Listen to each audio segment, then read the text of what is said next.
Hi viewers, welcome to AD channel. ఈ lockdown వేళ ఇంట్లోనే హెల్తీగా తక్కువ ఇంగ్రీడియంట్స్తో కోకోనట్ లడ్డు, కొబ్బరి లడ్డు ఎలా ప్రిపేర్ చేసుకోవాలో చూద్దాం. ముందుగా కొబ్బరి లడ్డూకి కావలసిన పదార్థాలు: కొబ్బరి చిప్పలు, బెల్లం, నెయ్యి, యాలుకలు మరియు జీడిపప్పు. ముందుగా మనం కొబ్బరికాయని పగలగొట్టి చిప్పలుగా తీసుకోవాలి. ఇలా తీసుకున్న చిప్పలను మనం ఇంట్లోనే కొబ్బరి కూర ఉంటే దానితో కొబ్బరిని సన్నగా తురుముకోవాలి. కొబ్బరి కూర లేదు అనుకోండి, కొబ్బరి చిప్ప నుండి సన్నని ముక్కలుగా కొబ్బరిని కోసి మిక్సర్లో వేసి సన్నని పౌడర్ లాగా గ్రైండ్ చేసుకుని పక్కన తీసుకోవాలి. ఇప్పుడు మనం అన్ని చిప్పలని కొబ్బరి కూర నుండి కొబ్బరిని వేరు చేసుకుని రెడీ చేసుకుందాం. ఇలా రెడీ చేసుకున్న కొబ్బరికి కొలత ఏంటి అంటే, మీరు 2 కప్పుల కొబ్బరిని తీసుకుంటే దానికి 1 కప్పు బెల్లం యాడ్ చేసుకుంటే సరిపోతుంది. సో మీరు ఎన్ని కప్పుల కొబ్బరి వాడితే దానికి హాఫ్ బెల్లం వాడుకుంటే సరిపోతుంది. స్వీట్ ఎక్కువ తినేవారు మరి కొంచెం బెల్లాన్ని యాడ్ చేసుకోవచ్చు. ఇప్పుడు గ్యాస్ స్టవ్ పై ఒక మందపాటి పాన్ లేక కడాయిని పెట్టుకుని దానిలో 2 టేబుల్ స్పూన్ల నేతిని యాడ్ చేసుకోండి. నెయ్యి కొంచెం వేడైన తర్వాత మనము దీనికి జీడిపప్పుని యాడ్ చేసుకుందాం. గ్యాస్ మాత్రం లో ఫ్లేమ్లోనే ఉండాలి, ఎందుకంటే జీడిపప్పు హై ఫ్లేమ్లో ఉంటే మాడిపోతుంది. సో సన్నని ఫ్లేమ్లో జీడిపప్పుని బ్రౌనిష్ కలర్ వచ్చే వరకు ఫ్రై చేసుకోవాలి. ఇలా ఫ్రై చేసుకునేటప్పుడు మనం గరిటతో కదుపుతూ ఉంటే జీడిపప్పు ఈవెన్గా ఫ్రై అయ్యి బ్రౌన్ కలర్లోకి వస్తుంది. సో ఇప్పుడు ఇలా ఫ్రై చేసుకున్న జీడిపప్పుని ఒక బౌల్లోకి ట్రాన్స్ఫర్ చేసుకుందాం.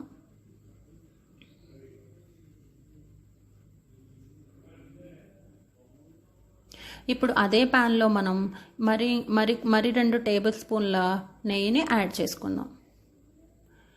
నెయ్యిని యాడ్ చేసుకున్నాక మనం ముందుగా తరిమి పెట్టుకున్న కొబ్బరిని తీసుకుని కప్ బై కప్పు యాడ్ చేసుకోవాలి.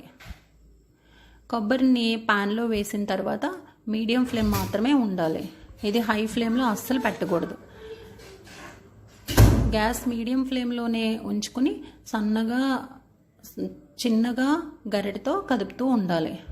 ఇలా ఒక 10 మినిట్స్ కొబ్బరిని కొంచెం ఫ్రై చేయాలి. కొబ్బరి కొంచెం పొడిలాడుతూ ఉన్నప్పుడు మనం ముందుగా కూర పెట్టుకున్న బెల్లాన్ని యాడ్ చేసుకోవాలి. నేను ముందుగానే చెప్పాను కదండి మీకు, 1 కప్పు కొబ్బరికి హాఫ్ కప్పు బెల్లం వేస్తే సరిపోతుంది. అంటే మీరు ఎన్ని కప్పుల కొబ్బరిని వేస్తే దానికి హాఫ్ బెల్లాన్ని యాడ్ చేసుకుంటే సరిపోతుంది. మీరు స్వీట్ ఎక్కువ యూజ్ చేస్తే మరి కొంచెం బెల్లాన్ని యాడ్ చేసుకోవచ్చు. సో ఇలా చేత్తో ఫ్రై కదుపుతూనే ఉండాలి, కొంచెం కొంచెంగా ఫ్రై అవుతూ ఉంటుంది. ఇలా ఒక 20 to 30 మినిట్స్ అయిన తర్వాత మనకి కొబ్బరి ఇలా బ్రౌన్ కలర్లోకి చేంజ్ అయిపోతుంది అండ్ పాకం కూడా దగ్గరకు వస్తుంది.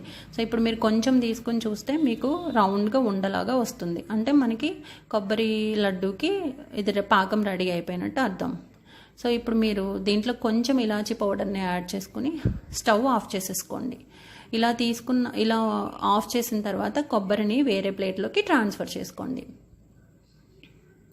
కొబ్బరిని వేరే ప్లేట్లోకి తీసుకున్నాక దాన్ని కొంచెము గరిటతో అటు ఇటు కదిపితే అది కొంచెం ఆరుతుంది. బాగా ఆరనివ్వకూడదండి, ఆరనిస్తే మీకు లడ్డు గట్టిగా వచ్చేస్తుంది. సో ఇప్పుడు అలా ఆరిన దాన్ని చిన్న ముద్దగా తీసుకుని ఒక గాజు బౌల్లో వేసుకుని ఇలా రోల్ చేయండి. ఇలా రోల్ చేయడం వల్ల మీకు లడ్డు రౌండ్గా వస్తుంది అండ్ వేడిగా ఉన్నా సరే ఆ వేడి మీకు తగలదు అండ్ ఈజీగా మీకు రౌండ్ షేప్లో వస్తుంది. సో ఇప్పుడు మీరు ఇలాంటి లడ్డూని తీసుకుని ఒక ప్లేట్లో పెట్టుకుని దానిపైన డ్రై ఫ్రూట్స్తో గార్నిష్ చేసుకోండి. నేను ఇక్కడ ముందుగా వేపిన జీడిపప్పుని యాడ్ చేశాను. సో ఇలానే మీరు మరిన్ని లడ్డూలు అన్నీ ఒకదాని తర్వాత ఒకటి ముద్దగా తీసుకుని గాజు బౌల్లో వేసి నేను రౌండ్గా చేస్తున్నాను. సో ఇలా మీకు గాజు బౌల్లో చేయడానికి కష్టంగా ఉంటే మీరు స్టీల్ బౌల్ అయినా తీసుకుని ఇలా రౌండ్గా తిప్పితే మీకు లడ్డూలు రౌండ్గా వచ్చేస్తాయి. సో ఇలా అన్ని లడ్డూల్ని నేను 1 by 1 ముద్దలుగా తీసుకుని రౌండ్గా చేసి జీడిపప్పుతో గార్నిష్ చేసుకున్నాను. ఈ బెల్లంతో చేసిన కొబ్బరి లడ్డూలు ఆరోగ్యానికి చాలా మంచిదండి. బెల్లంలో ఐరన్ ఉంటుంది, సో ఇది హెల్త్కి చాలా మంచిది. అండ్ కొబ్బరి తినడం వల్ల దగ్గు వస్తుందని చాలామంది అపోహపడుతూ ఉంటారు. కొబ్బరి వల్ల దగ్గు రాదండి. కొబ్బరిలో వైట్ వేస్తే దగ్గు రాదు, వెనకాల ఉన్న బ్రౌన్ది వేస్తే దగ్గు వస్తుంది. Thanks for watching. ఈ వీడియో